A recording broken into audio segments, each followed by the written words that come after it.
pembelajaran. Hargai potensi, tingkatkan prestasi, lahirkan profil pelajar Pancasila. Belajar, bergerak, berbagi untuk negeri, kita menjalin kolaborasi. Belajar, bergerak, berbagi untuk negeri, demi bakti pada Ibu Pertiwi.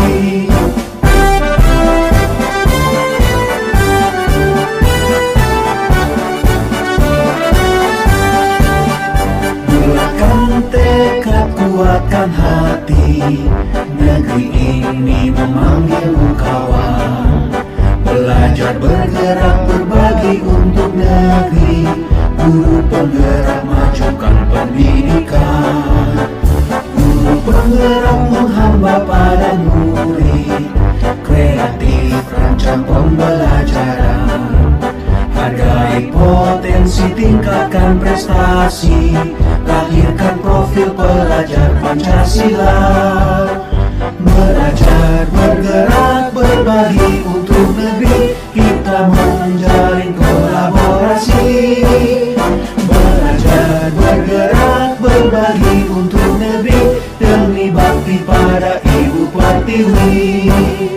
Belajar, bergerak, berbagi untuk negeri, kita menjalin kolaborasi. Belajar, bergerak, berbagi untuk negeri, demi bakti pada Ibu Pertiwi. Demi bakti pada Ibu Pertiwi.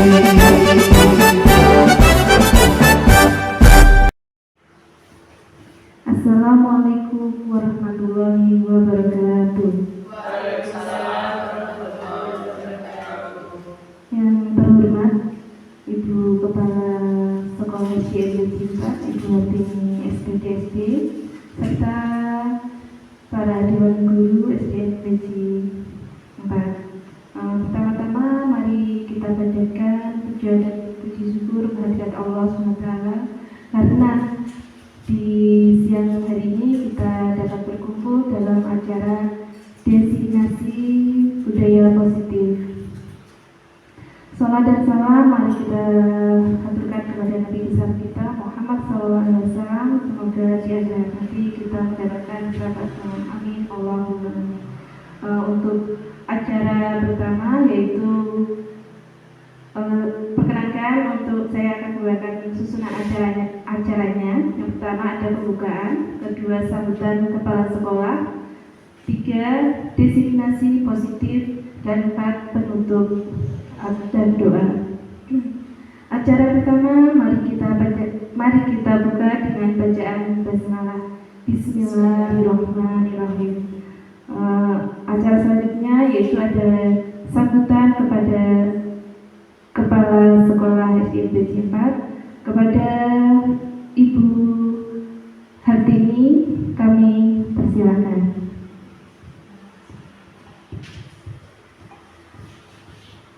Bismillahirrahmanirrahim. Assalamualaikum warahmatullahi wabarakatuh. Selamat siang dan salam sejahtera untuk kita semuanya. Ibu-ibu, maaf ada Pak Eka juga nggih. Bapak Ibu nggih, karena waktu sudah siang nggih, dan sambil menunggu teman-teman kita yang kebetulan hari ini sedang mengantarkan anak-anak lomba ya, kita mulai saja. Insya Allah sebentar lagi juga akan datang. Ini tadi sudah menghubungi saya sedang dalam perjalanan menuju ke sekolah. Jadi Bapak Ibu sekalian, dalam kegiatan hari ini Bu Nur Hasanah yang saat ini sedang mengikuti program guru penggerak di angkatan 10, di angkatan 11 di angkatan 11, maaf. Jadi untuk memenuhi tugas beliau di modul 1.4, beliau harus melaksanakan tugas untuk diseminasi budaya positif. Jadi selama ini beliau sudah melakukan serangkaian kegiatan, mempelajari materi dan juga penerapan terkait budaya positif. Nah, di akhir modul beliau diminta untuk mendiseminasikan atau berbagi aksi nyata yang telah dilakukan kepada Bapak Ibu semua. Okay. Jadi meskipun hari ini kegiatannya hanya untuk sifatnya untuk memenuhi tugas, dalam rangka beliau menempuh program guru penggerak, namun akan sangat lebih baik ketika nanti Bapak Ibu bisa mengikuti dengan sungguh-sungguh, dengan mengikuti secara bersungguh-sungguh, insya Allah nanti kita akan mendapatkan manfaat, dan kegiatan ini juga lebih bermakna seperti itu. Budaya positif ini Bapak Ibu, ini juga ada di PMM, salah satu indikator yang harus dipilih oleh Bapak Ibu ketika memilih atau mengisi di perencanaan, baru di awal. Sama kemarin ketika di bulan Juli juga Bapak Ibu diminta untuk memilih salah satu indikator seperti itu.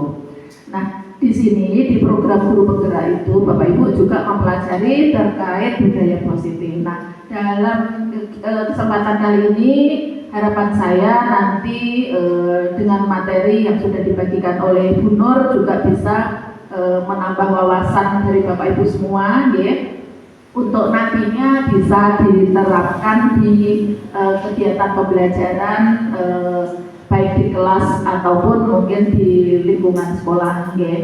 Jadi dengan penerapan budaya positif ini harapan harapan kita nantinya akan mampu menjadi motivasi untuk lebih dapat menanamkan nilai-nilai positif pada peserta didik kita. Selain itu juga mampu membangun karakter anak-anak menjadi lebih baik dan juga mampu meningkatkan hubungan yang lebih harmonis baik antara guru, siswa, kepala sekolah dan juga warga masyarakat. Seperti itu harapan saya Bu Nur. Jadi monggo ilmu yang sudah dipelajari di program guru penggerak ini ditularkan kepada rekan-rekan. Sekalian titip pesan monggo untuk teman-teman ini dimotivasi Bu untuk bagaimana bisa segera mengikuti jejak dari panjenengan nantinya. Diniatkan untuk belajar, diniatkan untuk belajar di mawon.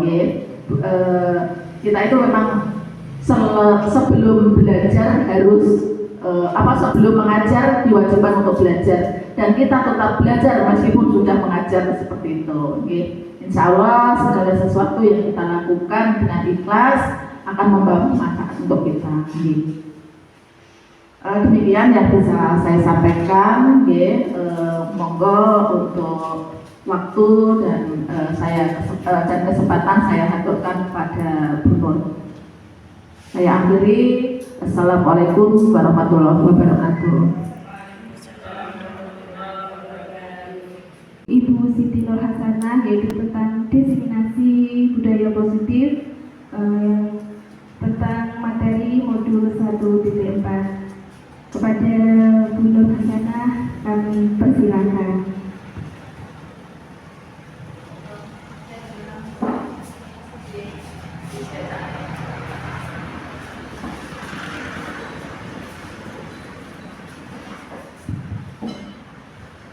Assalamualaikum warahmatullahi wabarakatuh. Yang kami hormati Ibu Kepala Sekolah SDN 4, Ibu Hartini SPDSD. Yang kami hormati Bapak Ibu Dewan Guru SDN 4. Pertama-tama marilah kita panjatkan puji syukur kita kehadirat Allah Subhanahu wa taala, yang mana pada siang hari ini kita masih diberikan kesehatan, kesempatan dengan padatnya kegiatan di bulan Agustus ini, kita tetap bertahan dan menjaga semangat kita sebagai pendidik. Kedua kalinya, sholawat serta salam semoga tetap tercurahkan kepada junjungan Nabi besar kita Muhammad Sallallahu Alaihi Wasallam, yang selalu kita nanti-nantikan syafaatnya besok pada yaumul kiamah. Yang pertama saya ingin mengucapkan kepada Ibu Kepala Sekolah, kami berterima kasih atas dukungan beliau sehingga kegiatan siang hari ini dalam rangka diseminasi budaya positif bisa terlaksana dengan baik, dengan kerjasama panjenengan semua, Bapak Ibu Guru, yang mana dapat menyita waktu panjenengan kurang lebih 1 jam ke depan, ya. Itu. Kemudian langsung saja Bapak Ibu, di sini kami akan melaksanakan diseminasi budaya positif. Yang mana budaya positif yang ada di sekolah kami di SDN BJ 4 itu seperti apa? Nah, budaya positif sendiri itu kira-kira apa gitu Bapak Ibu? Ya, bagus. Kebiasaan ya Ibu Sihati, terima kasih. Budaya positif itu kebiasaan baik, yang positif, yang baik-baik, yang mana itu bisa dilaksanakan secara kontinuitas atau terus-menerus, berkelanjutan begitu. Sehingga pada anak-anak itu bisa tertanam karakter yang positif, karakter yang baik juga dalam dirinya anak tersebut. Nah, manfaatnya sendiri bagaimana Bapak Ibu? Untuk manfaatnya bisa membuat karakter murid yang positif, bahkan karakter guru serta visi-misi yang ada di sekolah. Jadi untuk penerapan budaya positif ini kita bisa berkolaborasi Bapak Ibu, bisa bekerja sama dengan Bapak Ibu guru, dengan dukungan Ibu Kepala Sekolah, kemudian wali murid, dan juga tidak ketinggalan pula anak-anak kita. Kalau kita hanya sepihak saja, nanti biasanya itu kurang berkelanjutan begitu. Jadi sekali dilaksanakan sudah selesai, kelanjutannya ke depannya tidak ada begitu Bapak Ibu. Jadi kita perlu kolaborasi dengan warga setempat atau dengan pemangku kebijakan, dengan tenaga pendidik yang ada di SD kita ini. Disiplin positif dan nilai kebajikan. Jadi disiplin positif itu segala kepatuhan yang timbul bukan atas dorongan eksternal, bukan atas dorongan orang lain seperti peraturan, hukuman, penghargaan, tetapi yang diharapkan di sini itu dari kesadaran anak sendiri, dari dalam diri kita, atau kesadaran internal begitu Bapak Ibu. Jadi biasanya anak itu, saya harus berangkat 6:30, nanti kalau tidak saya bisa. Nah, jadi mereka melakukan hal tersebut itu masih ada embel-embel takut hukuman begitu, atau sebaliknya mungkin karena ingin mendapatkan hadiah atau penghargaan. Nanti kalau saya mendapatkan nilai 100 pasti saya mendapat hadiah dari bu guru ini. Nah, itu sebetulnya tidak diharapkan ya Bapak Ibu. Karena apa? Kalau anak-anak nanti terpaku pada imbalan atau hadiah, nanti itu takutnya tergantung atau ketergantungan dengan orang yang memberi hadiah tersebut. Misalnya Bapak Ibu guru, dia bisa manut, bisa nurut itu hanya kepada salah satu guru saja begitu. Jadi untuk peraturan, kemudian hukuman, penghargaan ini sebetulnya kurang diharapkan begitu. Kemudian nilai kebajikan. Nilai kebajikan itu nilai-nilai yang disepakati bersama, lepas dari suku bangsa, agama, bahasa maupun latar belakangnya. Ini yang kita sepakati bersama atau kesepakatan kelas. Nilai kebajikan antara lain profil pelajar Pancasila. Ada 6 karakteristik profil pelajar Pancasila. Ini dulu ketika kita kurikulum merdeka. Apa nih Bapak Ibu guru kira-kira masih ingat karakteristik profil pelajar Pancasila yang pernah kita pelajari di Kumer dulu? Mandiri ya, mandiri. Betul Bu Jati. Yang pertama, paling utama adalah yang sering kita singkat dengan beriman. Beriman itu pertama bertakwa kepada Tuhan Yang Maha Esa. Kemudian berkebinekaan, mandiri, berpikir kreatif atau bernalar kritis, gotong royong dan kreatif. Jadi anak-anak ini diharapkan bisa bernalar kritis dan kreatif. Nah, ini Bapak Ibu, kita di sini dalam penerapan budaya positif ini kita tidak lepas dari teori kontrol.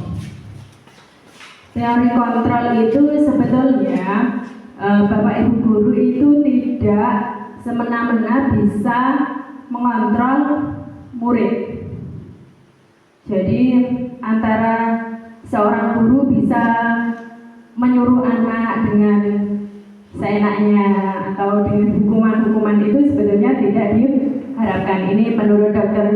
William Glasser ya, sebetulnya ilusi guru mengontrol murid itu kurang tepat. Jadi sebetulnya guru itu tidak dapat memaksa murid, melainkan karena murid yang mengizinkan dirinya dikontrol. Jadi kadang ada anak yang menangis sampai teriak-teriak. Kalau kita sebagai seorang ibu mesti diam enggak langsung seperti itu gitu. Justru karena anak itu mungkin karena kebutuhannya belum didapat dipenuhi sehingga dia kenapa menangis, harus ada pertanyaan-pertanyaan begitu. Jadi ketika dia nangis langsung disuruh diam begitu ya, justru nggak akan diam, justru tambah akan keras, semakin keras gitu. Kemudian semua penguatan positif efektif dan bermanfaat. Penguatan positif atau bujukan itu adalah bentuk kontrol yang mempunyai dampak siswa akan menolak atau siswa menjadi ketergantungan. Kemudian kritik membuat orang merasa bersalah, dapat menguatkan karakter. Itu ilusi yang kurang tepat ya, membentuk identitas gagal, membentuk citra diri yang negatif. Ilusi bahwa orang dewasa memiliki hak untuk memaksa. Nah, ini biasa yang kita lakukan ya Bapak Ibu, biasanya di rumah kita merasa orang tua itu biasanya merasa kita paling benar begitu, sehingga harus seperti mengikuti seperti kemauan atau apa yang diharapkan. Nah, ini sebetulnya tidak efektif Bapak Ibu, tidak efektif dalam jangka panjang dan membentuk hubungan permusuhan. Nah, ini mungkin Bapak Ibu pernah mengalami ketika jenengan masih SD. Nah, begitu misalnya pernah mendapatkan hukuman atau apa dari Bapak Ibu guru mungkin sampai sekarang masih teringat di memori kita, terutama hal-hal yang negatif. Nah, itu itu loh, dulu saya pernah sama Pak ini dijewer. Nah, itu masih teringat pada diri kita. Itu jangan sampai itu terulang pada anak didik kita Bapak Ibu. Nah, kita akan merubah dari stimulus respon itu menjadi teori kontrol. Bagaimana nanti kita bisa mengontrol anak-anak tanpa sebuah paksaan begitu. Pertama, realitas atau kebutuhan kita sama. Nah, pada anak-anak kita, anak-anak didik kita di sekolah itu pasti memiliki potensi atau karakter yang berbeda-beda. Tidak bisa kita samakan. Kadang ada anak yang anak itu masih kelihatan manja, atau ada anak yang gasaan, sedikit paksaan gitu. Jangan kita samakan dalam teori kontrol ini. Kemudian semua orang melihat hal yang sama. Setiap orang memiliki gambaran yang berbeda. Ini tidak bisa kita samakan. Kita mencoba mengubah orang agar berpandangan sama dengan kita. Ini mungkin tidak Bapak Ibu? Kita bisa mengubah orang agar berpandangan sama dengan apa yang kita pikirkan. Tentu saja tidak bisa, karena kita itu berusaha memahami pandangan orang tentang dunia. Dunia itu luas begitu. Perilaku buruk dilihat sebagai suatu kesalahan. Jadi semua perilaku mungkin anak melakukan hal ini. Nah itu melakukan hal buruk. Kita menilai oh anak ini buruk. Itu yang dilakukan anak-anak itu pasti memiliki tujuan. Nah, ini saya memiliki sedikit cerita Bapak Ibu, tidak apa-apa nggih? Ketika itu ada seorang pemuda yang duduk berdiri bersandar di bawah tiang telepon itu, cangkak telepon itu nggih. Nah, ketika di situ di sampingnya, di samping trotoar itu ada orang tua, nenek-nenek tua yang sedang duduk membawa tongkat. Nah, suatu ketika orang tua itu menjatuhkan tongkatnya yang tidak sengaja. Akhirnya tongkatnya si nenek itu jatuh. Dengan santai-santainya anak pemuda tadi bersandar begini sambil makan es krim enak-enak begitu. Kalau kita melihat hal seperti itu, kita berpikiran apa Bapak Ibu?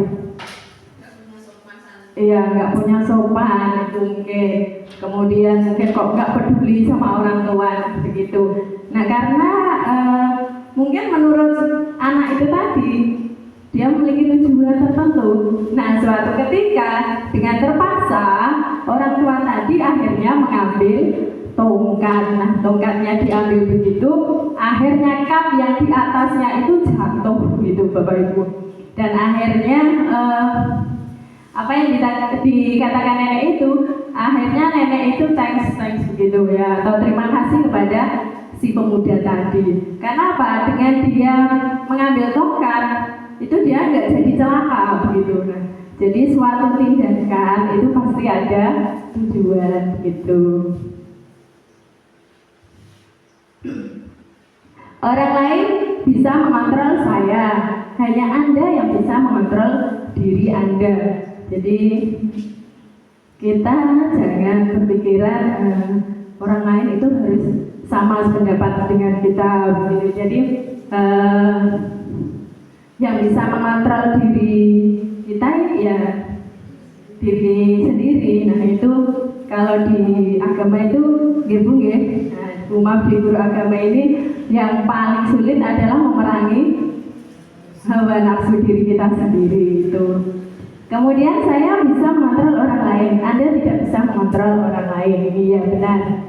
Pemaksaan ada pada saat bujukan gagal. Nah ini teorinya bagaimana? Kolaborasi. Nah kolaborasi ini sangat penting sekali kita terapkan dimanapun, karena dengan kita berkolaborasi, bekerja sama dengan semua pihak, apapun yang sulit itu bisa diatasi. Kemudian model berpikir menang kalah. Yang teori kontrol itu kita berpikiran menang-menang. Lanjut nih Bapak Ibu. 3 motivasi perilaku manusia. Jadi seseorang melakukan sesuatu itu pasti ada motifnya, ada motivasinya. Apa 3 motivasi tersebut?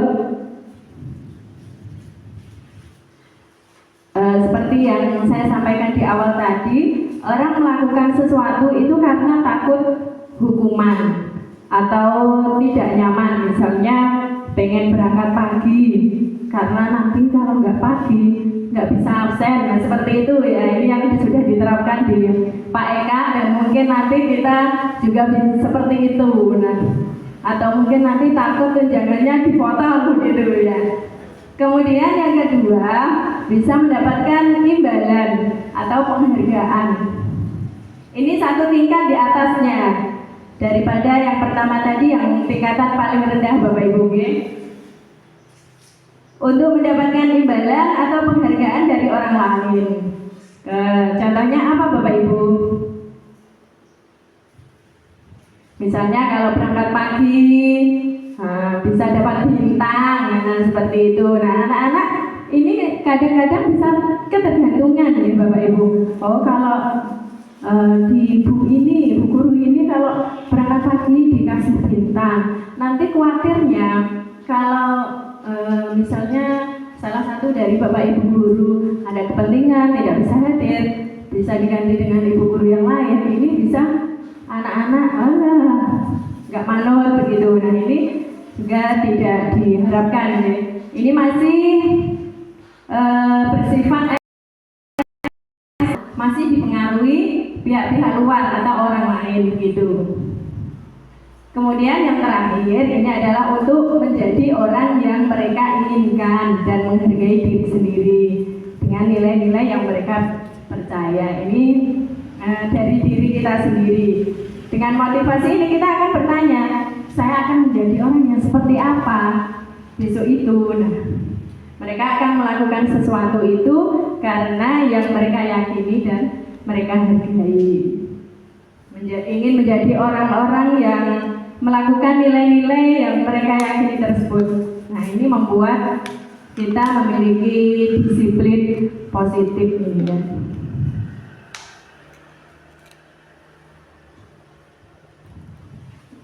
Nah, Bapak Ibu, dari awal tadi sudah disebutkan motivasi perilaku seseorang. Kita berlanjut akan ke teori hukuman. Teori hukuman itu kira-kira kita kalau mendengarkan hukuman itu seperti apa Bapak Ibu? Pasti takut nggih, atau hal-hal yang membuat kita jera begitu nggih.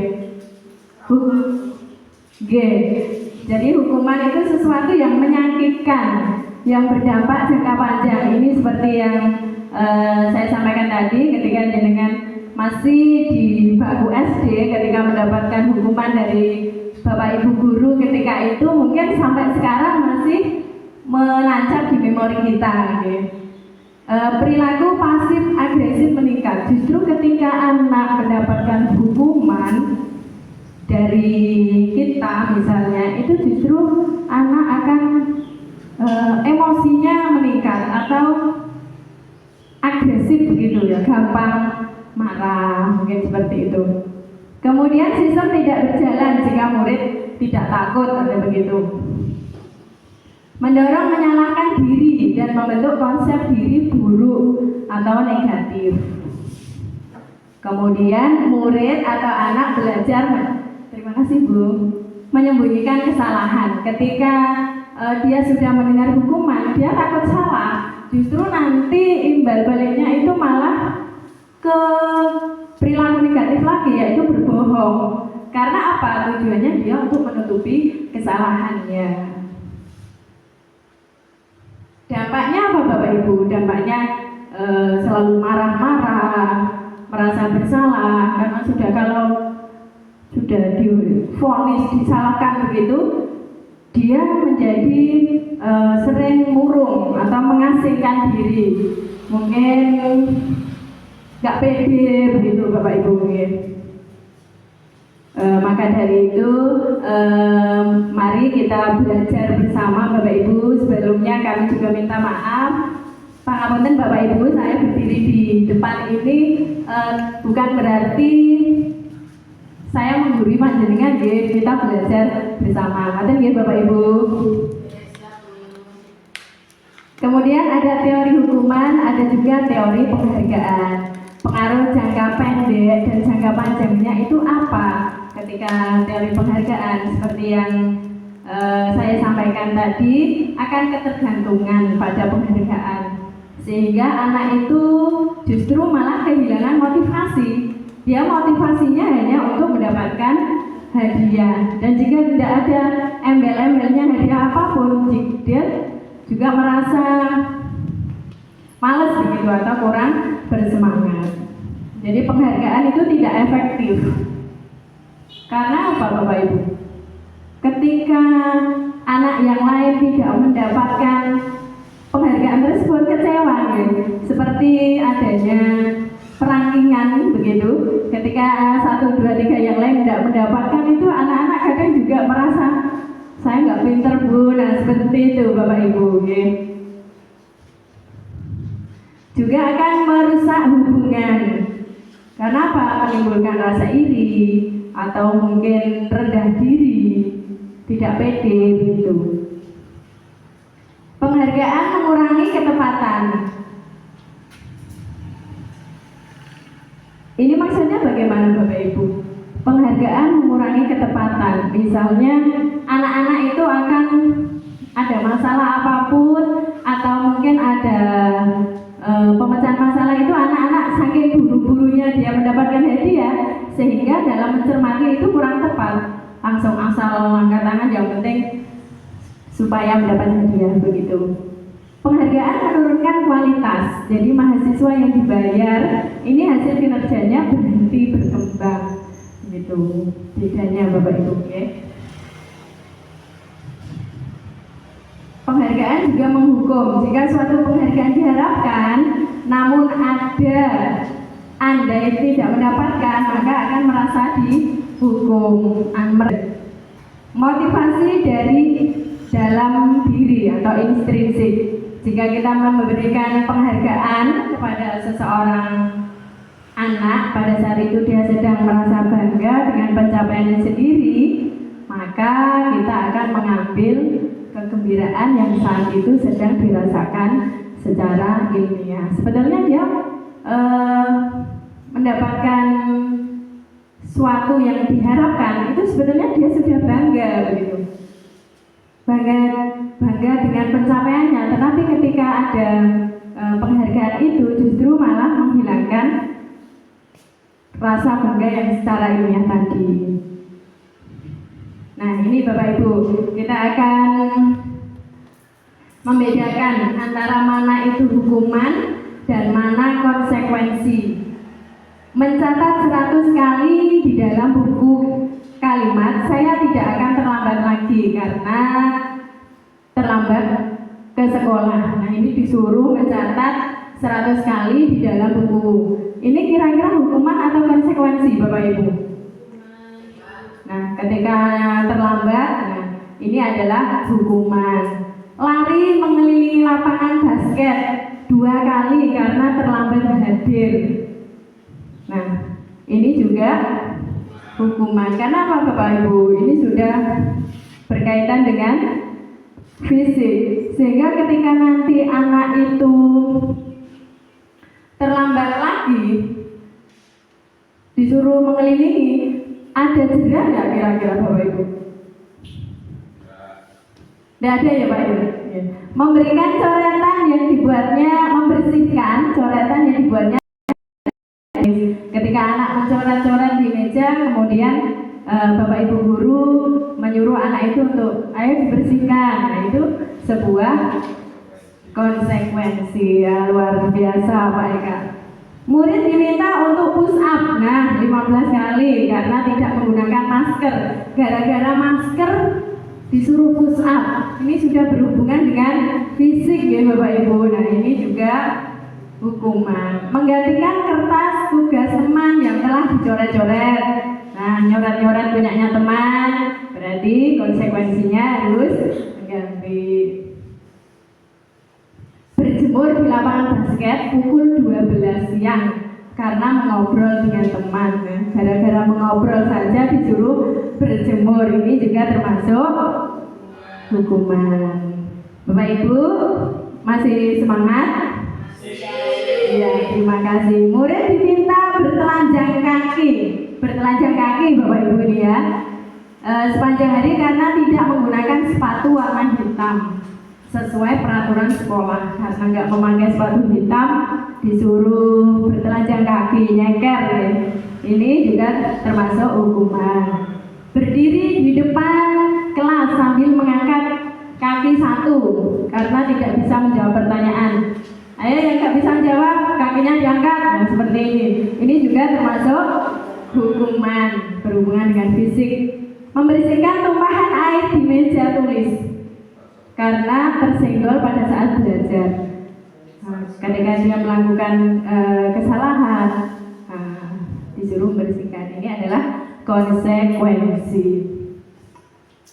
Dengan adanya beberapa contoh seperti ini, kita bisa membedakan atau yang kita lakukan selama ini. Oh, ternyata yang saya lakukan itu kurang benar. Kita belajar bersama-sama nih Bapak Ibu, belajar bersama. Hukuman, konsekuensi, dan restitusi. Jadi ini perbedaan antara hukuman itu yang bagaimana? Apa bedanya dalam hukuman, konsekuensi, dan restitusi? Yang pertama, hukuman itu sesuatu yang menyakitkan. Yang menyakitkan yang harus terjadi. Kalau konsekuensi, sesuatu harus terjadi. Harus terjadi karena dia melakukan hal yang kurang tepat. Restitusinya bagaimana? Restitusi ini merupakan pemulihan. Kalau konsekuensi itu rasa tidak nyaman tapi dalam jangka yang jangka waktu dekat saja begitu Bapak Ibu. Tidak nyaman untuk murid untuk jangka waktu panjang. Nah ini hukuman itu masih teringat terus. Oh saya kemarin pernah dipukul oleh bu ini, misalnya seperti itu akan teringat dalam jangka waktu panjang. Justru anak-anak sampai mereka dewasa pun akan mengingat. Ya jangan sampai ya Bapak Ibu kita dikenal anak sebagai penghukum.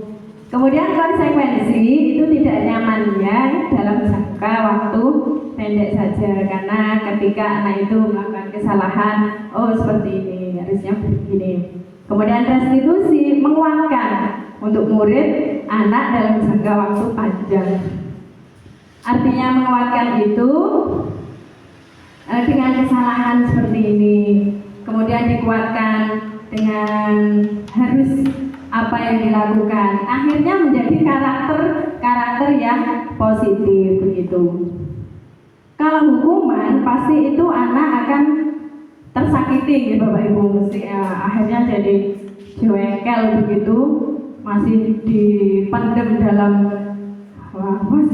seperti itu ya mungkin. Itu kalau untuk konsekuensi anak dibuat tidak nyaman.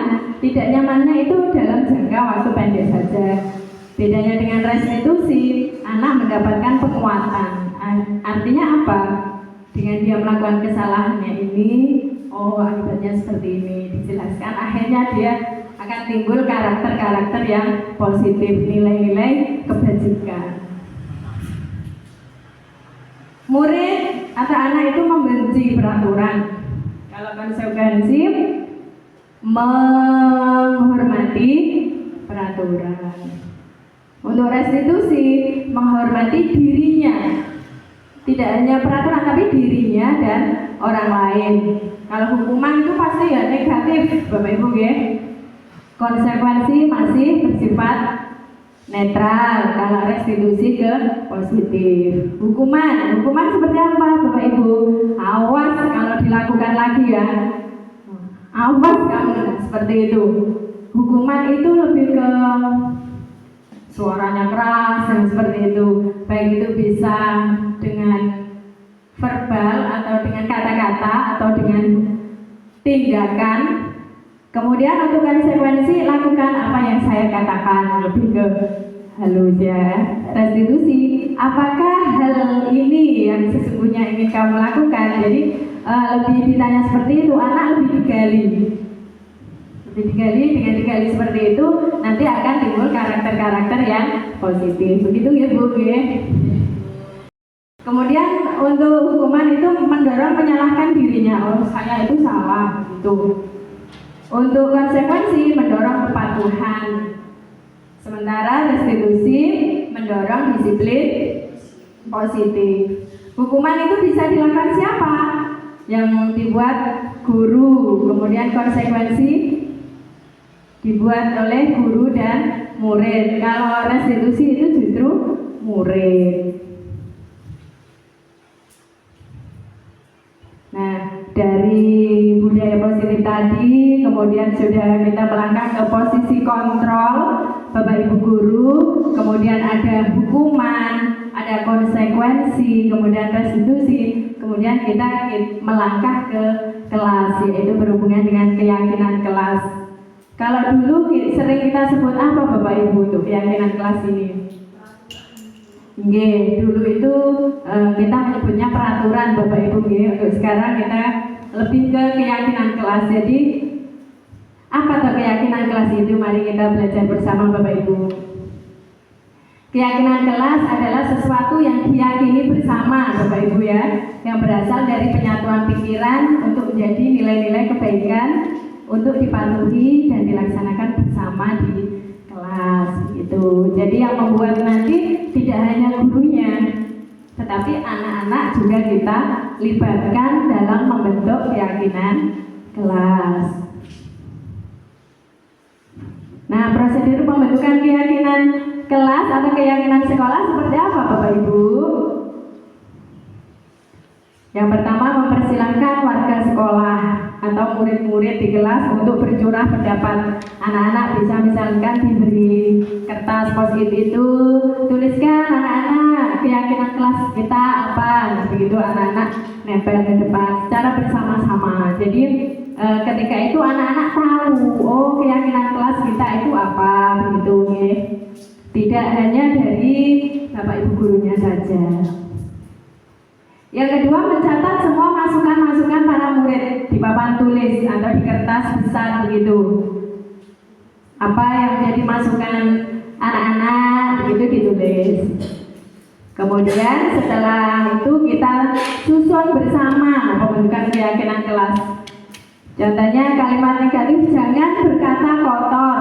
Kalimat positifnya bagaimana? Berkatalah yang sopan. Ini sama seperti yang disampaikan oleh ahli parenting itu gitu Bapak Ibu gitu, yang Ibu Eli Risman atau sinten iku gitu. Kita itu jangan, ini ada jangannya lagi, jangan sering mengatakan ke anak itu dengan kata negatif seperti jangan lari-lari anak. Nah itu kurang baik karena anak itu yang didengar lari-lariannya Bapak Ibu gitu. Justru nanti anak-anak malah lari gitu. Mungkin ke anak bisa disampaikan kalimat positifnya, jalannya pelan-pelan saja atau berjalan hati-hati begitu. Jadi jangan ada kata negatif gitu Bapak Ibu. Seperti jangan berkata kotor, jangan buang sampah pada sembarangan misalnya begitu ya, jangan buang sampah sembarangan. Nah itu lebih ke buanglah sampah pada tempatnya begitu ya Bapak Ibu. Kita hilangkan kalimat negatif. Keyakinan sekolah atau keyakinan kelas itu selanjutnya bisa dilekatkan di dinding kelas. Nah seperti ini Bapak Ibu ya, di dinding kelas supaya anak-anak atau warga sekolah, warga kelas itu bisa mengetahui semua, bisa mengakses semua. Oh ini kesepakatan kelas yang sudah diyakini, keyakinan kelas kita bersama begitu. Jadi ketika dia membaca untuk menghindari perilaku mereka begitu Bapak Ibu ya. Nah ini keyakinan ini sebagai contoh saja Bapak Ibu ya. Selalu berdoa sebelum pelajaran dimulai. Kemudian saling menghormati. Biasanya anak-anak itu yang sering itu mengejek Bapak Ibu atau bullying, membuli nama orang tua saja itu sampai dibuat ejek-ejekan. Nah itu kalau kita tuliskan seperti ini sehingga anak bisa menahan dirinya untuk tidak melakukan. Kemudian bertanggung jawab. Dengan bertanggung jawab ini dalam segi apapun, seperti tugas piket, mengerjakan PR. Kemudian menjaga sopan santun kepada guru atau sopan santun kepada sesama teman. Bekerja sama atau bergotong royong. Nah ini penerapan dalam misalnya dalam mengerjakan tugas piket atau kelompok diskusi, anak bisa melihat oh ini loh keyakinan kelasnya. Kemudian yang terakhir disiplin. Disiplin ini berkaitan ketika anak masuk jam berapa. Nah, anak masuk jam 7 anak baru datang. Berarti kan dia harus apa Bapak Ibu? Nah, seperti itu gitu. Nah, ini Bapak Ibu terkait tadi keyakinan kelas, kita sering mendengar anak-anak itu kadang, kenapa anak-anak itu kok gak manut? Apa yang diinginkan dari anak-anak? Bapak Ibu, kita coba untuk mengetahui apa yang dibutuhkan anak-anak itu supaya anak-anak itu bisa dengan mudah manut dengan kita begitu. Anak manut itu kalau anak-anak sudah apa gitu Bapak Ibu? Serat dengan kita begitu gitu. Sejalan apa yang diharapkan begitu. Nah, ini ada 5 kebutuhan dasar manusia. Kebutuhan apa anak-anak yang diharapkan itu? Yang pertama, ini menurut William Glasser nih Bapak Ibu. Kebutuhan pertama, kasih sayang dan rasa diterima. Jadi anak-anak itu juga pengen diperhatikan, pengen diterima. Dengan anak-anak didekati, sering ditanya itu, oh berarti Bu Guru ini memperhatikan. Dengan kedekatan seperti itu, ketika kita meminta pertolongan atau menyuruh itu mungkin ada timbal baliknya begitu ya Bapak Ibu. Kemudian bertahan hidup ya Bapak Ibu, yang pertama bertahan hidup. Lanjut, kebebasan. Jadi anak itu juga pengen bebas. Artinya bebas di sini bukan semaunya begitu, enggak Bapak Ibu ya. Misalnya di dalam kelas saya bosan begini-begini terus Bu, pengen bebas belajarnya bagaimana. Nah, kita ikuti dulu apa yang diharapkan anak-anak supaya nanti anak-anak juga enak dalam belajar itu. Kemudian kesenangan. Jika anak itu terlalu dituntut Bapak Ibu atau ditekan, mungkin itu justru malah begitu, malah bangga, malah sulit untuk mengikuti apa yang diharapkan begitu. Kemudian penguasaan dalam, nah ini untuk penguasaan ini di kelas kita atau di sekolah kita ada ya Bapak Ibu. Untuk seperti contoh kelas 6 ini Bunga Griswi itu kan dulunya anaknya pendiam, kurang pede.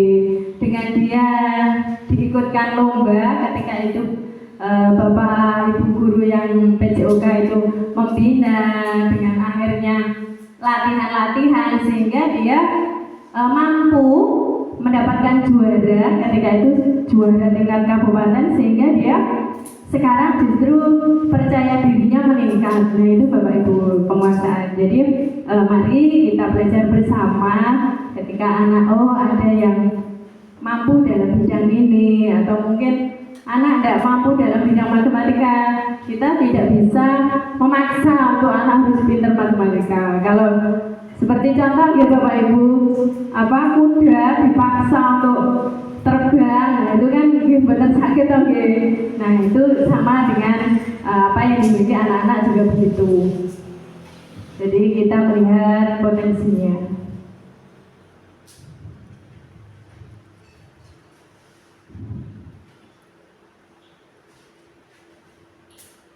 Nah, mari kita perhatikan Bapak Ibu, mari kita amati seksama. Sebutkan kebutuhan apa yang sedang berusaha dipenuhi oleh anak ini. Dinda, seorang anak kelas 3 SD, begitu tiba di rumah sepulang dari sekolah, menangis dan mengadu pada ibunya bahwa dia benci pada Ibu Rani, gurunya. Menurut Anda, kebutuhan apa yang berusaha dipenuhi oleh Dinda jika jawabannya seperti ini? Ibu guru bilang aku tidak boleh bersenandung sewaktu mengerjakan tugas. Katanya kelas harus tenang, tidak ada suara. Kan nggak seru jadinya. Nah, dia disuruh diam sama bu guru. Kalau mengerjakan tugas harus tenang. Kira-kira kebutuhan apa Bapak Ibu? Kebebasan, kesenangan, penguasaan, ada cinta dan kasih sayang, kesenangan ya, kebutuhan kesenangan karena dia pengen gak boleh bersenandung, disitu gak boleh sedih, disuruh tenang begitu.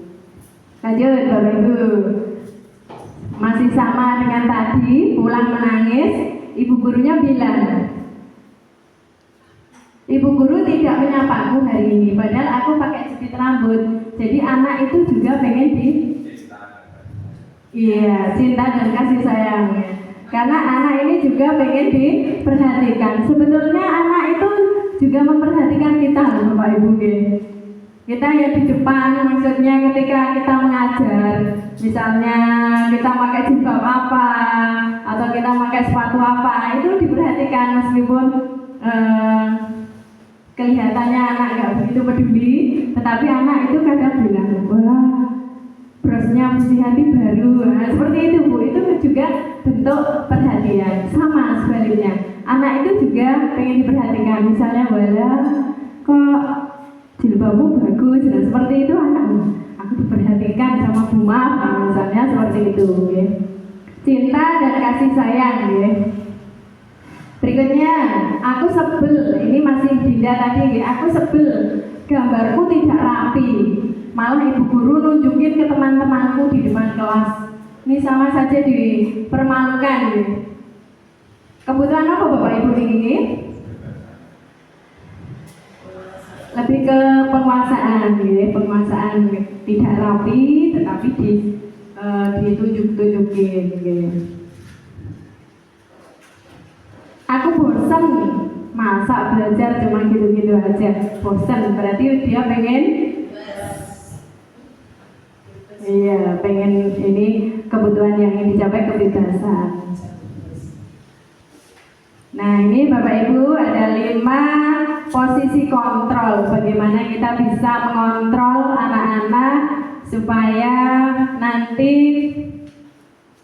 anak-anak bisa lebih berkarakter, lebih positif. Nah, 5 posisi kontrol berdasarkan pada teori kontrol William Glasser tadi. Gosen juga berkesimpulan ada 5 posisi kontrol yang dapat diterapkan. Apa itu Bapak Ibu? Yang pertama, guru sebagai penghukum. Kemudian sebagai pembuat merasa bersalah. Yang ketiga, sebagai teman. Jadi guru itu bisa juga berposisi sebagai teman. Yang ketiga, yang keempat sebagai pemantau, dan yang terakhir adalah sebagai manajer. Penghukum Bapak Ibu, sebagai penghukum, posisi sebagai penghukum itu yang bagaimana? Biasanya lebih ke suara yang keras, ya, suara keras, hukuman fisik, atau dengan kata-kata, nunjuk, lebih ke menghardik juga. Nah, menghardik, ngelok-ngelok gitu. Kemudian pembuat merasa bersalah. Pada posisi ini guru lebih bersuara, lebih lembut. Kemudian supaya orang lain itu merasa tidak nyaman, merasa bersalah dan rendah diri. Kemudian yang ketiga, sebagai teman. Guru pada posisi ini tidak akan menyakiti murid, namun akan tetap berusaha mengontrol murid melalui persuasi, lebih ke teman. Jadi kata-katanya halus, lebih ke akrab begitu ya Bapak Ibu. Yang keempat, pemantau. Pemantau ini biasanya mengawasi dan bertanggung jawab atas perilaku-perilaku orang yang kita awasi. Posisi pemantau berdasarkan pada peraturan-peraturan dan konsekuensi. Misalnya ada anak terlambat 15 menit, konsekuensinya apa? Kamu harus tinggal kelas dulu selama 15 menit, jadi waktu istirahat tersita. Nah, ketika 15 menit itu dia masih di kelas, seorang pemantau ini harus sering-sering tetap mengecek begitu Bapak Ibu. Jadi jangan dibiarkan begitu saja, tetapi tetap dipantau. Dan yang terakhir adalah posisi manajer. Pada posisi manajer ini, guru berbuat sesuatu bersama murid. Mempersilahkan murid mempertanggungjawabkan perilakunya, memberi kesempatan murid Bapak Ibu. Jadi lebih ke apa yang diharapkan begitu, memiliki keterampilan di posisi lebih dari posisi teman maupun pemantau. Nah, untuk lebih jelasnya Bapak Ibu, mari kita perhatikan video berikut.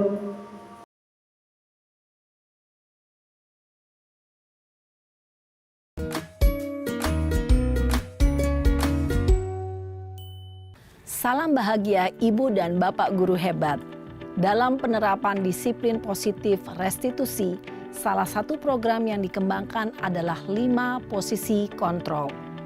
5 posisi kontrol dalam restitusi adalah proses perjalanan seorang pendidik agar dapat mengenali dirinya.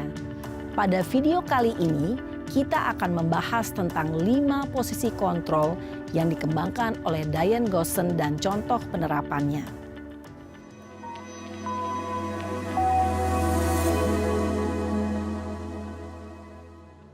5 posisi kontrol itu adalah 1.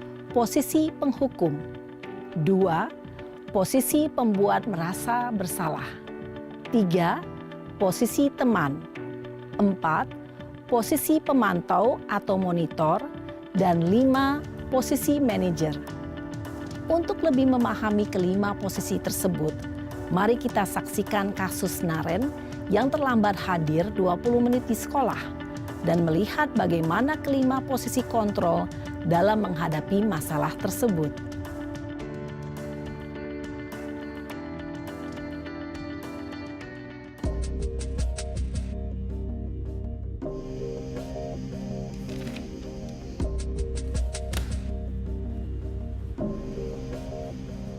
Naren! Sini kamu! Selamat pagi, Bu. Selalu terlambat. Kamu deh, pasti terlambat.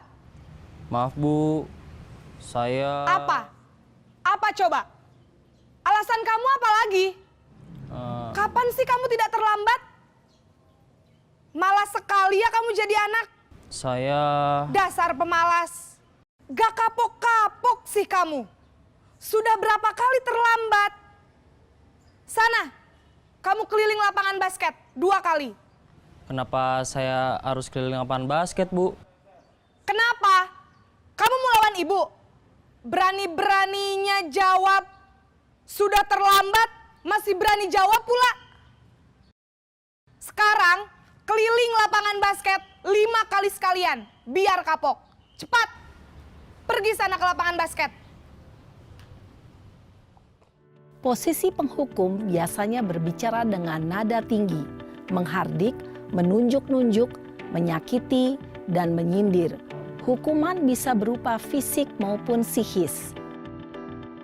Ibu dan Bapak guru hebat, dampak yang terjadi pada murid ketika guru berada pada posisi penghukum adalah murid cenderung akan memberontak, bahkan menyimpan dendam.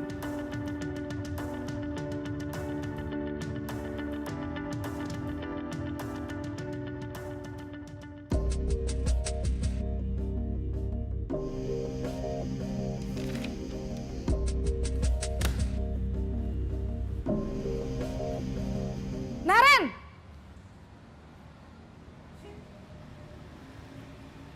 Selamat pagi, Bu. Naren. Kamu kenapa terlambat lagi, Nak? Ya Tuhan, Naren. Kamu senang ya bikin ibu susah ya? Kalau kamu terlambat lagi, nanti ibu yang ditegur Bapak Kepala Sekolah, Nak. Disangka ibu tidak bisa membina kamu. Duh, gimana ini? Maaf, Bu. Duh Gusti Naren. Kamu suka ya kalau ibu ditegur Bapak Kepala Sekolah? Terus Sekarang ibu harus tulis apa ini di buku absen? Ini kamu sudah sering terlambat loh. Ibu harus apa coba? Maaf Bu, maaf sekali. Ya sudah, lain kali jangan bikin ibu susah lagi ya nak ya. Ibu tidak akan kuat lagi kalau kamu begini terus. Bisa jantungan kalau ibu ditegur bapak kepala sekolah. Sana cepat ke kelas. Maaf ya Bu, maaf sekali.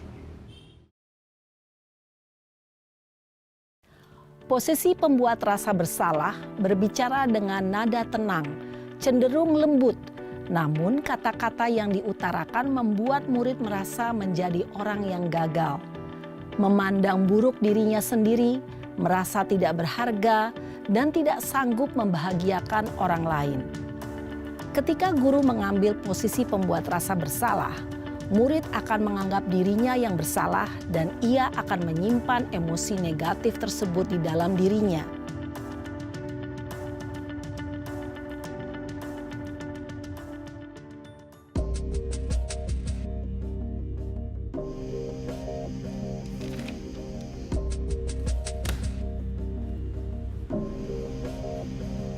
Naren!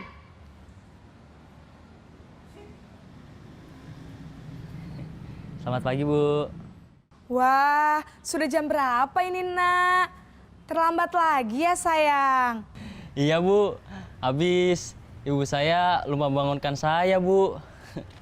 Kamu malah menyalahkan ibu kamu. Kamu bukannya anak yang larinya paling kenceng. Kok terlambat sih? Iya Bu, saya memang terlambat bangun tadi. Jadi biarpun saya lari kencang, tetap gak kekejar Bu. Ya sudah sana, nanti lain kali larinya lebih kenceng lagi ya. Biar gak terlambat lagi. Bikin seneng ibu, demi ibu. Bisa kan? Bisa lah Bu. Ya sudah sana masuk kelas. Ibu beresin urusan absen kamu. Kamu ini ada-ada saja. Dalam posisi teman, guru berbicara dengan nada suara ramah, akrab, cenderung bersenda gurau untuk menjaga suasana tetap santai. Murid akan merasa senang, aman, dan akrab dengan guru. Identitas yang tercipta adalah identitas sukses atau berhasil. Namun, perlu diingat, karena ini masih dorongan eksternal, maka ada faktor ketergantungan dari murid kepada orang tertentu. Di sini guru absennya, sehingga di lain waktu murid bisa berperilaku baik, namun hanya kepada orang-orang tertentu saja.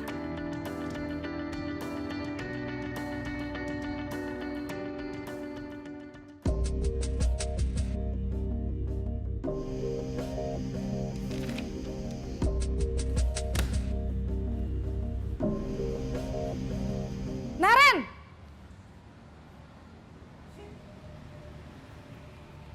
Selamat pagi Bu.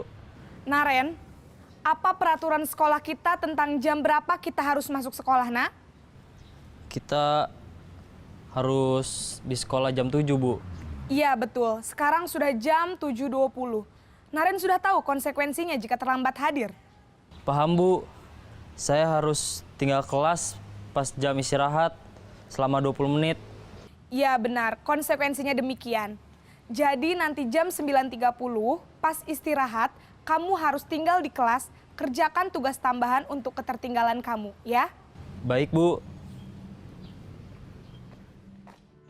Posisi pemantau mengandalkan penghitungan atau data untuk mengontrol murid. Guru mengarahkan murid berdasarkan peraturan dan konsekuensi. Seorang pemantau menunjukkan bahasa tubuh dan ekspresi wajah yang datar dan cenderung formal.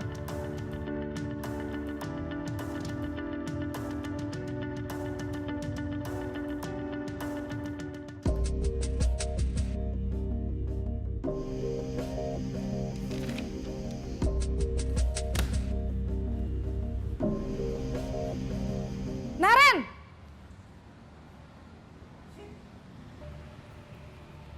Selamat pagi Bu. Selamat pagi, Naren. Maaf Bu, saya terlambat. Iya, sekolah masuknya jam 7, sekarang sudah jam 7.20. Jadi sekarang bagaimana ini Naren? Maaf Bu, saya lupa setel alarm saya semalam. Baiklah, menurut kamu, keyakinan sekolah yang mana yang perlu kamu tingkatkan? Menghargai diri sendiri dan orang lain mungkin ya Bu. Setuju.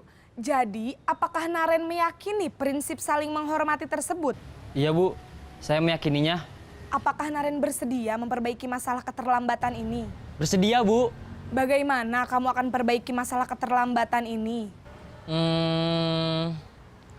Saya akan coba untuk tidak lupa menyetel alarm saya Bu. Baik, kalau Naren lupa menyetel alarm di rumah, ada orang yang kira-kira bisa bantu mengingatkan tidak? Ada Bu, kakak saya, Kak Ema. Ada lagi selain Kak Ema? Selain Kak Ema, ada ibu saya. Baik, jadi yang mengingatkan Naren adalah Kak Ema dan ibu kamu ya? Kira-kira akan mulai setel alarm kapan nih Naren? Setelah pulang sekolah, akan segera saya lakukan. Baik, jadi Naren akan setel alarm untuk bangun besok pagi dan akan diingatkan oleh kakak dan ibunda Naren ya. Ada lagi yang mungkin perlu dilakukan Naren agar tidak terlambat bangun lagi? Tidak ada Bu. Baik Naren, terima kasih untuk kerjasama kamu. Sekarang kamu perlu kembali ke kelas untuk belajar. Baik Bu, terima kasih. Posisi manajer adalah posisi kontrol yang disarankan untuk membimbing murid memiliki sikap disiplin yang positif, yaitu murid yang mandiri, bertanggung jawab, dan dapat memecahkan masalah. Tujuan dari posisi ini adalah agar murid dapat berefleksi atas tindakannya. Guru akan dengan tulus memberikan pertanyaan-pertanyaan bermakna, sehingga membuat murid dapat belajar dari kesalahannya dan mencari sebuah solusi untuk menyelesaikannya. Ibu dan Bapak guru hebat, setelah mengamati adegan kelima posisi kontrol tadi, kira-kira posisi mana yang paling ideal? Posisi mana yang dapat menunjang motivasi intrinsik murid? Ya, tentu posisi manajer. Posisi ini memang posisi ideal yang ingin dituju setiap pendidik. Pada posisi inilah, guru dapat menerapkan disiplin positif yang berpihak pada murid, yang memerdekakan murid. Perjalanan seorang pendidik tentunya tidak mudah untuk sampai pada posisi seorang manajer. Namun, tujuan kita pasti, yaitu menciptakan murid-murid yang mandiri, merdeka, dan bertanggung jawab. Semoga penggambaran 5 posisi kontrol yang telah diperlihatkan ini dapat menjadi ajang refleksi bagi kita semua, agar dapat terus mengasah dan menerapkan disiplin positif yang memerdekakan murid. Mari terus berlatih dan bersemangat. Selamat menerapkan. Salam dan bahagia, Ibu dan Bapak guru hebat.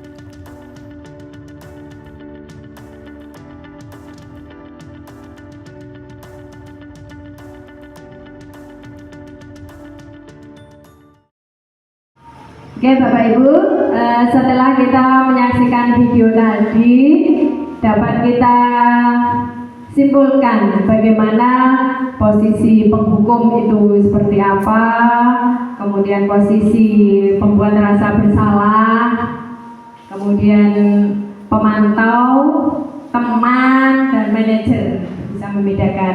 Nah, mari kita perhatikan bersama Bapak Ibu. Pernyataan pada kalimat berikut, saya kecewa sekali dengan kamu. Ini kira-kira pada posisi apa Bapak Ibu? Siapa yang mengatakan ini? Ya Bapak Ibu guru, dalam posisi saya kecewa sekali dengan kamu. Rasa bersalah ya Bapak Ibu, membuat merasa bersalah. Kamu tidak pernah benar melakukannya. Ini langsung, kamu tidak pernah benar melakukannya. Ini pada posisi penghukum, iya. Ayolah lakukan demi saya ya. Lebih ke teman itu lebih akrab. Apakah kamu mau mendapatkan stiker bintang hari ini? Nah, ini pada posisi apa Bapak Ibu? Pada pemantau. Dan yang terakhir, bagaimana kamu bisa menyelesaikan? Ini lebih ke posisi manajer.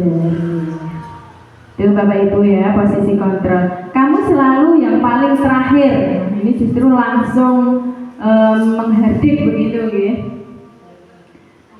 Penghukum ya. Kamu tidak akan mendapatkan bintang bila tidak menyelesaikan tugas ini ya. Bintang pemantau. Berapa kali sih saya sudah mengatakan kepada kamu suara keras, suara menghardik, membuat merasa bersalah. Ingat bukan apa yang telah saya lakukan untuk kamu. Ini lebih ke akrab ya. Lebih ke akrab sebagai teman. Kamu tidak akan pernah berhasil dalam kehidupan ini. Tidak akan pernah berhasil. Berarti seperti apa? Iya, ini juga penghukum karena sudah menghardik, lebih ke menghina juga. Apa rencanamu untuk menyelesaikan ini? Ke manajer. Okay. Nah, ketika anak-anak sudah melakukan hal-hal yang tidak kita harapkan, kemudian kita sudah bisa mengetahui posisi kontrol apa yang bisa kita terapkan pada anak-anak, kita akan melanjutkan ke segitiga restitusi. Apa itu segitiga restitusi, Bapak Ibu? Mari kita perhatikan video berikut ini.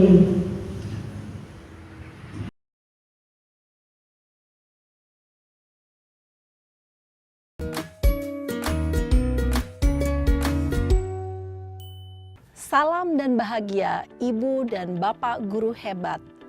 Pada video kali ini kita akan membahas tentang salah satu program disiplin positif yang diterapkan di lingkungan sekolah yang dikenal dengan nama restitusi.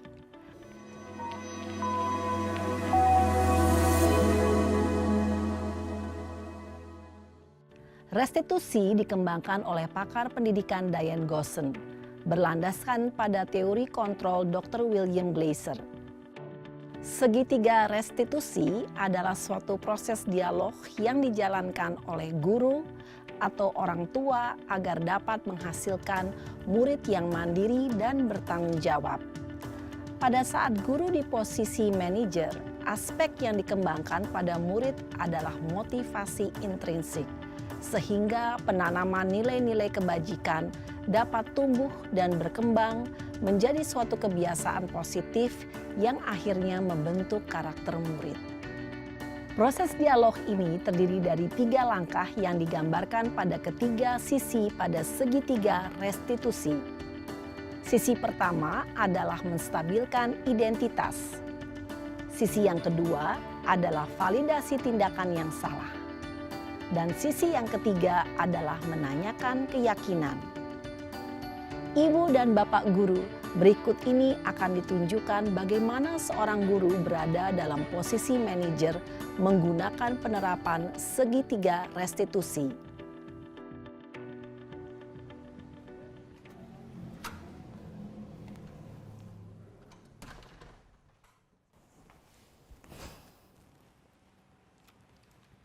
Siang, Sarah. Siang, Pak. Sudah lama nggak ketemu Sarah. Kenapa hari ini ada di sini? Kesel, Pak. Kesel banget. Masa aku dikatain tukang fitnah, Pak? Ya aku marah lah. Aku balik ngatain Eka di depan kelas. Kesel banget. Oh, begitu. Ya pasti kamu marah dan kesal. Bapak juga akan marah apabila ada yang menuduh Bapak seperti itu. Kemudian, pada saat itu, kamu mau melakukan apa? Ya saya langsung ngatain Eka lah, Pak. Kesel banget. Saya bentak-bentak dia depan teman-teman lain. Oh, begitu. Pasti kamu melakukan seperti itu karena suatu alasan tertentu, bukan? Iyalah, masa saya diam saja, Pak? Ya saya bela diri lah. Masa saya dituduh tukang fitnah? Ya wajarlah. Mempertahankan harga diri itu sesuatu yang penting buat kamu. Untung kamu tidak bertindak lebih gegabah lagi. Hanya membentak-bentak. Iya, Pak. Untung saya masih bersabar dan hanya membentak saja. Sudah gemes padahal. Saya pasti bela diri lah. Ya pasti ya. Tapi kamu memilih untuk tetap bertahan dan bersabar. Kamu memilih untuk tidak berbuat lebih parah lagi, bukan? Iya. Nah, sekarang coba kita lihat lagi. Tindakan kamu yang bentak-bentak Eka di kelas. Tindakan kamu itu kira-kira sesuai dengan keyakinan kelas atau prinsip kamu tidak? Enggak lah Pak, capek Pak jadi pemarah. Jadi keyakinan atau prinsip mana yang kurang sesuai dengan keinginan kamu? Ya, saya sebenarnya sangat menghargai orang lain. Mungkin saat itu saya menjadi emosi, jadi tidak menunjukkan sikap itu. Kamu meyakini tidak? Menghargai orang lain itu penting buat kamu. Yakinlah Pak. Iya, setuju. Kita harus saling menghargai. Namun, ada juga keyakinan yang kita sepakati yang perlu kita jalankan apabila kita sedang marah, bukan? Ya saya bisa lebih proaktif, mulai dengan diri sendiri. Saya bisa jadi lebih bersabar, mengambil waktu jeda untuk berpikir mau apa selanjutnya. Kira-kira kamu bersedia memperbaiki masalah ini tidak? Bersedia Pak. Kalau kamu memperbaiki masalah ini, kamu akan menjadi orang seperti apa? Saya akan menjadi orang yang bertanggung jawab kali ya Pak. Dan senantiasa proaktif. Iya, menurut kamu bagaimana rasanya menjadi orang seperti itu? Ya nyaman lah, bangga bisa bersabar dan menahan diri. Baiklah kalau begitu. Yuk kita pikirkan bagaimana memperbaiki masalah ini.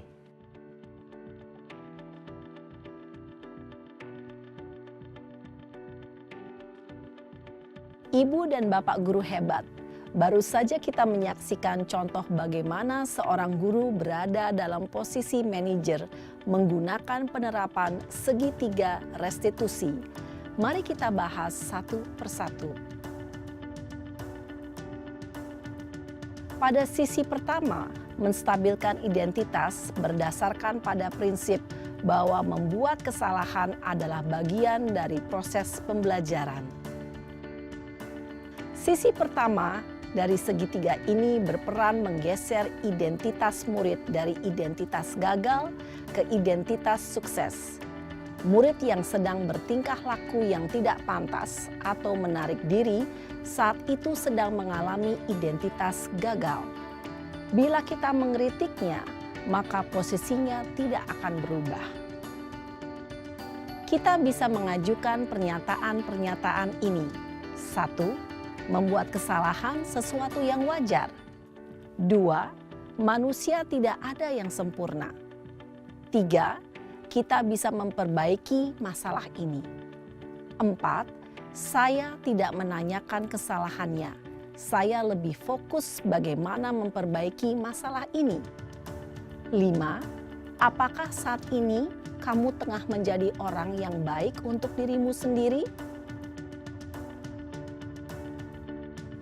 Pada sisi kedua, validasi tindakan yang salah berlandaskan pada prinsip bahwa setiap perilaku berupaya memenuhi suatu kebutuhan tertentu. Guru yang telah memahami teori kontrol akan bergeser dari pemikiran stimulus respon menjadi proaktif dan mencoba untuk mengenali tujuan dari perilaku murid. Mengenali dan mengakui kebutuhan murid ini dapat memperbaiki hubungan dengan murid tersebut. Pernyataan atau pertanyaan bisa disampaikan dengan nada suara tidak menghakimi atau memojokkan, sehingga dapat mengembalikan murid pada posisi positif. 1. Kamu bisa saja bertindak lebih gegabah lagi dari ini. 2. Kamu bukan melakukannya tanpa suatu alasan tertentu. 3. Kamu melakukannya karena mempertahankan sesuatu yang penting bagimu. 4. Mungkin kamu bisa mempelajari suatu perilaku baru yang lebih efektif. Bersediakah kamu mempelajarinya? Selanjutnya, kita akan simak sisi terakhir, yaitu menanyakan keyakinan. Teori kontrol menyatakan bahwa pada dasarnya kita termotivasi secara intrinsik. Pada saat perilaku yang salah telah divalidasi dan identitas sukses telah stabil, maka murid telah siap mengaitkan keyakinan-keyakinannya dengan tindakannya yang salah dan pemikirannya telah bergeser ingin menjadi orang yang dituju. Pertanyaan-pertanyaan ini dapat mengaitkan keyakinan-keyakinan yang dianut murid. 1.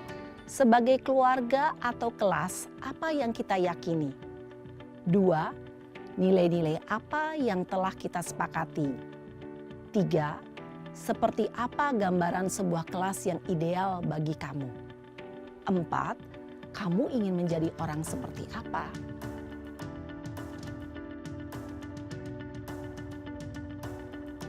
Dalam menerapkan segitiga restitusi, perlu diperhatikan beberapa hal, yaitu 1. Perilaku yang salah perlu dikaitkan dengan nilai-nilai atau keyakinan-keyakinan yang telah disepakati atau dituju.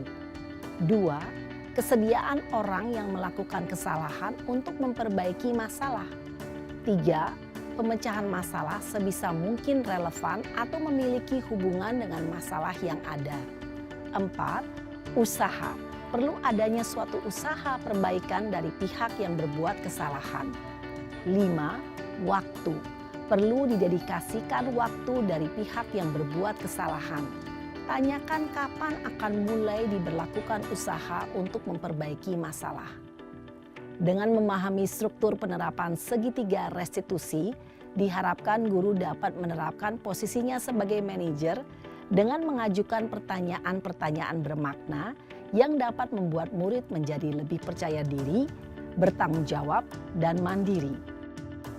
Nah, Ibu Bapak Guru perlu tidaknya mengikuti ketiga tahapan dalam segitiga restitusi bergantung pada ringan beratnya suatu permasalahan. Misalnya, bila permasalahan tersebut ringan, maka tidak perlu dijalankan secara berurutan. Bahkan bisa semudah menanyakan apa keyakinan yang kita sepakati. Dengan menjalankan segitiga restitusi, dengan mengajukan pertanyaan-pertanyaan bermakna, diharapkan murid menjadi lebih kuat secara pribadi, dapat membuka wawasan murid agar dapat menyelesaikan permasalahannya sendiri, semakin percaya diri, mandiri, dan merdeka. Salam dan bahagia, Ibu Bapak Guru hebat.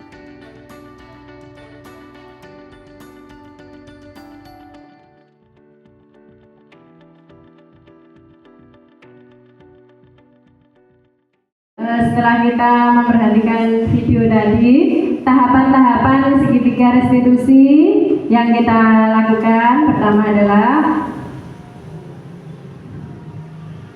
menstabilkan identitas, kemudian validasi tindakan yang salah, dan yang ketiga adalah menanyakan keyakinan. Pada tahap menstabilkan identitas, jadi ini setiap orang pasti pernah melakukan kesalahan. Kamu bukan satu-satunya yang pernah melakukan ini. Kemudian kamu tentu punya alasan mengapa. Jadi anak itu lebih ke ditanya dulu atau diwawancara dulu, digali dulu. Tidak langsung kita menentukan posisi kontrol kita. Biasanya kita hilang kendali, langsung kita marah-marah begitu saja. Kemudian yang kedua, validasi tindakan yang salah. Kamu tentu punya alasan, karena anak-anak melakukan sesuatu itu pasti punya alasan. Ngaten nggih Bu nggih? Adakah cara yang lebih efektif untuk mendapatkan apa yang kamu butuhkan? Nah, dengan ini tindakan yang salah tadi divalidasi. Dan yang terakhir, menanyakan keyakinan atau kesepakatan yang sudah dibuat itu, keyakinan apa yang telah kita sepakati. Nah, ini ada contohnya Bapak Ibu, menstabilkan identitas. Pak Joko bilang, Mario, Adi, Bapak tadi dengar laporan dari guru piket di kantin. Sepertinya kalian dalam masalah ya. Ada yang bisa Bapak bantu? Apa yang terjadi? Kemudian Mario dan Adi bilang, iya Pak, tadi pada jam istirahat pagi kami main lempar-lemparan makanan di kantin. Tapi tidak sengaja malah kelempar kena wajah Ibu Dina, kepala sekolah ketika beliau sedang berjalan. Kemudian Pak Joko bilang, kalian main lempar-lemparan makanan di kantin kena wajah Ibu Dina ketika beliau sedang lewat. Iya Pak. Nah, iya Pak, bilangnya menunduk itu dia juga sudah merasa bersalah. Kemudian Pak Joko, Adi, ada informasi yang kamu mau tambahkan? Adi bilang, kami tidak bermaksud melakukannya, tapi apa? Tapi kami tidak sengaja. Jadi yang dilakukan itu tidak sengaja. Pertama kita menstabilkan identitas dulu, kita tanya dulu, kemudian divalidasi. Validasi tidaklah salah.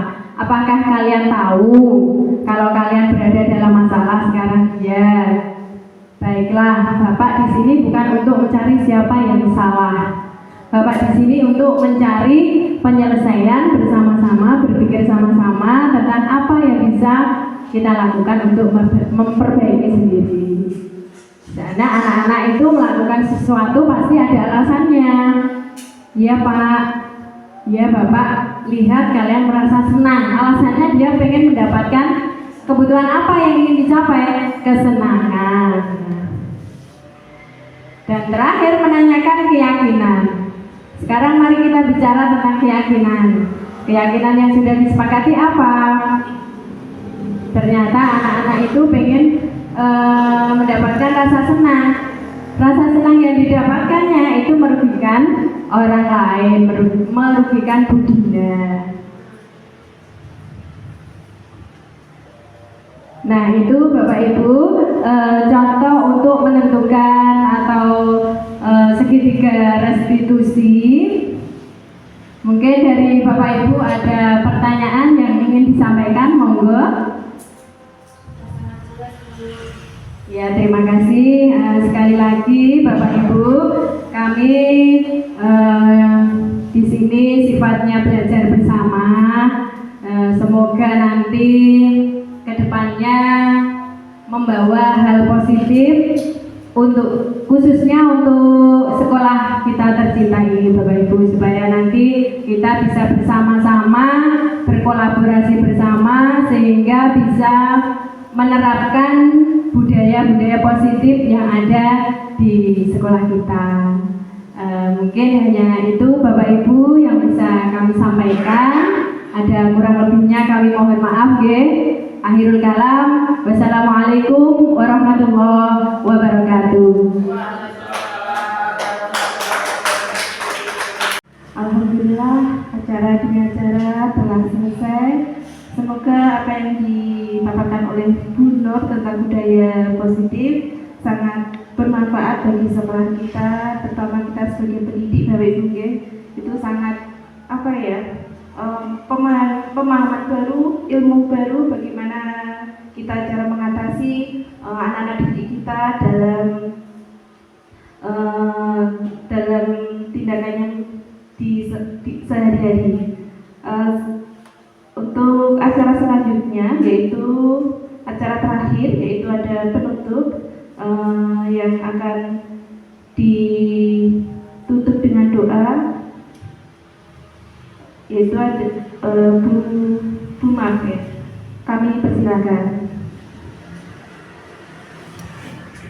Mari kita berdoa bersama.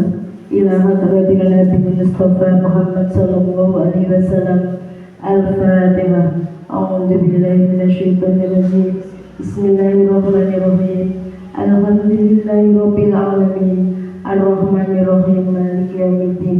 Iyyaka na'budu wa iyyaka nasta'in. Ihdinas siratal mustaqim. Siratal ladzina an'amta 'alaihim ghairil maghdubi 'alaihim waladdallin. Amin. Hamdan syakirin, hamdan na'imin, hamdan yuwafi ni'amahu wa yukafi'u mazidah. Ya Rabbana lakal hamdu kama yanbaghi li jalali wajhika sultan. Allahumma inna nas'aluka salamatan fid din wa afiyatan fil jasad wa ziyadatan fil ilmi wa barakatan fil rizqi wa taubatan qabla al-maut wa rahmatan indal maut wa maghfiratan ba'dal maut. Allahumma hawwin 'alaina fi sakaratil maut wa najjina minan nar wal afwa indal hisab. Allahumma arinal haqqa haqqan warzuqna istijabah wa arinal batila batila warzuqna istinabah. Rabbana atina fid dunya hasanah wa fil akhirati hasanah wa qina adzabannar. Subhana rabbil izzati amma yasifun wa salamun alal mursalin walhamdulillahi rabbil alamin. Assalamualaikum Wassalamualaikum warahmatullahi wabarakatuh.